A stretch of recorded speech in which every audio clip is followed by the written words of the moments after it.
Good Wednesday morning, Utah. We're halfway through the work week.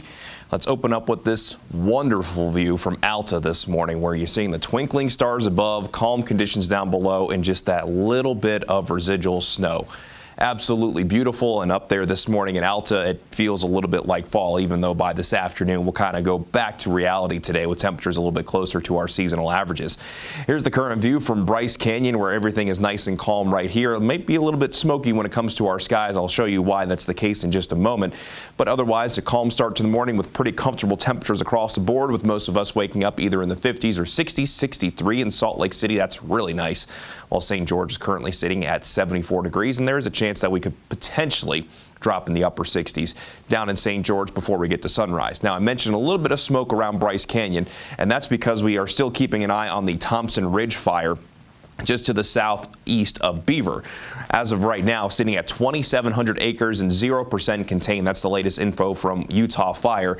And because we have mainly a westerly flow, you're actually getting a decent amount of smoke if you're over towards Aloha, Hanksville, and even over towards Moab this morning. So if you're wondering why it's a little bit hazy out there, that's the reason why, because we actually have some wildfire smoke due to that westerly flow that's pushing that wildfire smoke to the east. Here's a look at the bigger picture of what's happening in the atmosphere. Yesterday, we saw that system move through, and we saw that increased fire risk down in southern Utah, while we saw a few showers and thunderstorms up north. That system is now moving its way east of the Rockies. You can actually see that swirl over towards Nebraska, towards Omaha.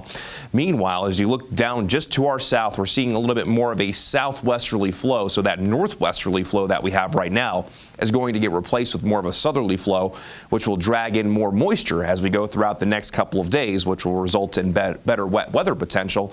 Definitely something good when we talk about the fire concerns, but we just want to make sure that we stay away from lightning sparking additional fires.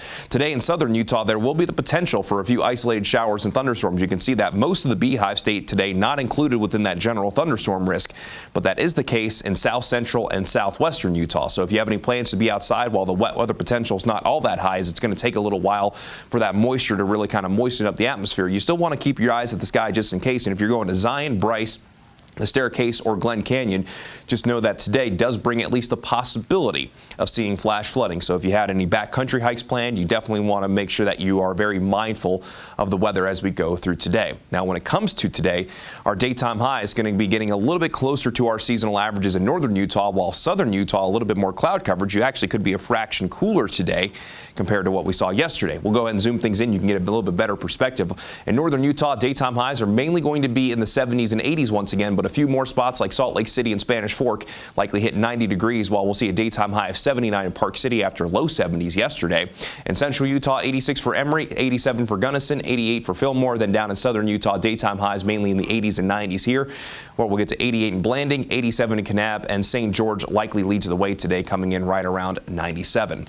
Let's go ahead and begin the futurecast at 8 o'clock this morning, and as we go throughout the first half of the day, not going to see too many issues. But as we get into the early stages of this afternoon, I'll stop the futurecast at midday today.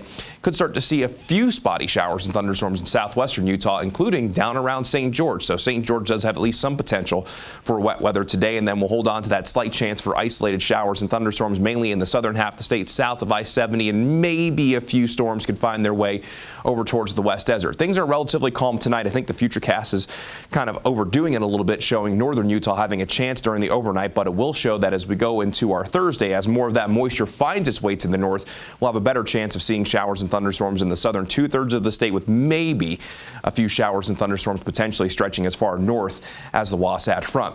Now, for St. George, we'll have that slight chance for isolated showers and thunderstorms today, but an even better chance for our Thursday and Friday's daytime highs will definitely be held in check, mid to upper 90s, holding on to a slight chance into and through this upcoming weekend as daytime highs continue to be in the mid to upper 90s before we dry things out a little bit before daytime highs are back to our seasonal averages early next week.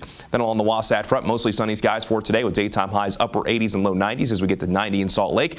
A slight chance for our Thursday, and we're going to hold on to that slight chance Friday, Saturday, maybe into Sunday, but I'll go with partly cloudy skies on Sunday with daytime highs staying mainly in the low 90s with overnight lows close to 70, and then looking at predominantly dry conditions potentially as we go into early next week. Now let's go ahead and switch gears.